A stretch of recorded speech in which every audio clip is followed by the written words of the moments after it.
When we heard Call of Duty Black Ops was preparing to unveil its multiplayer, we didn't waste any time. Our destination, Treyarch. Our mission, the most detailed hands-on coverage inside Xbox can provide. So sit back, relax, and keep a sharp lookout. Every feature you hear about in this preview has never before been done in a Call of Duty game.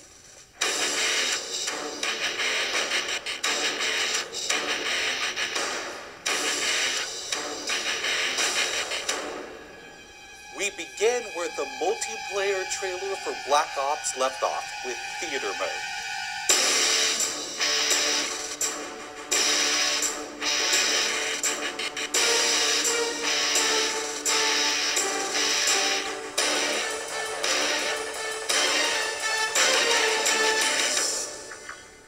Dan Bunting explains. You can switch the camera from any player's perspective in both first person and third person. You can detach the camera and go into free cam mode, which allows you to fly anywhere on the map, basically. It's really interesting when you pause the game and go into free cam, you just see all the particle effects just in their full glory, just frozen in time, and it makes some really awesome footage. We really want to give players the tools to be creative, make their own machinima, make their own highlight reels. Maybe they're really competitive clans that want to just capture the films from their matches and then go back and analyze what the other team did or whatever. Also brand new to Call of Duty is Black Ops' new currency system.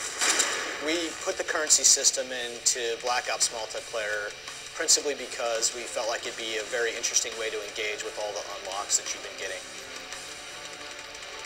So one of the things that's really fun about currency is instead of being specifically told at a specific level what you're going to get, we're unlocking features by level, but then once the feature is unlocked, you can purchase any component of that feature with the currency directly. Of course, when you got a little currency jingling in your virtual pockets, nothing feels better than putting it on the line against your fellow players. Say hello, everyone, to wager matches. When we were developing the wager match game modes, we went through a whole bunch of ideas to find the 4 that we were going to use to ship inside the game. And really, if it wasn't people screaming in joy and frustration when they were sitting around the office playing, it wasn't good enough to be a wager match. Wager matches are all free-for-all modes, and they exist separately from the standard playlist. They include game modes like Gun Game, where you're in a race to score a kill with 20 different weapons, beginning with pistols and advancing through ever more explosive weaponry. It's extremely rewarding for us as a design team to put something up there that people are reacting to really well and it's slightly different than what they get, and everyone loves the core game. And you have to be very careful when you're finessing the core mechanics of the game. But Wager Match has let us kind of get our creativity flowing and do some things that you're not normally used to, and then spin them up in unique ways and combine things in ways that you haven't seen before that you never really thought of and that wouldn't be appropriate for the core game, but are completely appropriate for wager matches. While the classic Call of Duty challenge system is still very much in place, Black Ops is also adding a new feature called contracts. Right, so if you're using the contract system, you actually have to put up a little of your own currency in order for a bigger payday. And depending on the contract, some contracts pay XP, some pay more currency, some pay both.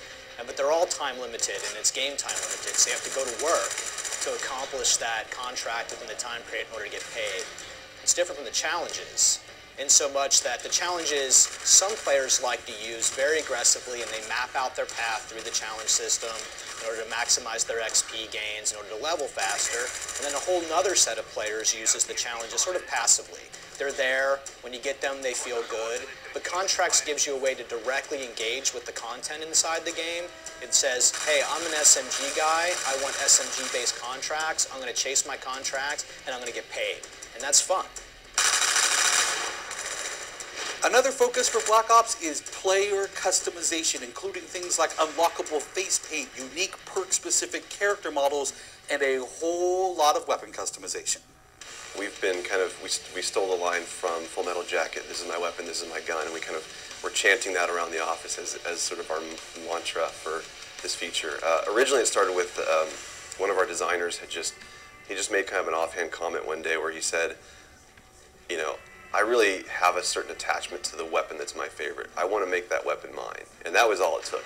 So from there it was just, what are the things that are cool? It's like, put your clan tag on your gun, of course. And we've got, the emblem editor by itself is an element of creativity for players. And then the reticles, of course, why not give people the option to select what kind of red dot they have? Maybe they don't like a dot, maybe they like a circle, maybe they like a triangle, maybe they like a standard crosshair, maybe they just want a line. And then there is combat training, which allows you to get comfortable with the trappings of multiplayer by competing in matches against AI-controlled opponents.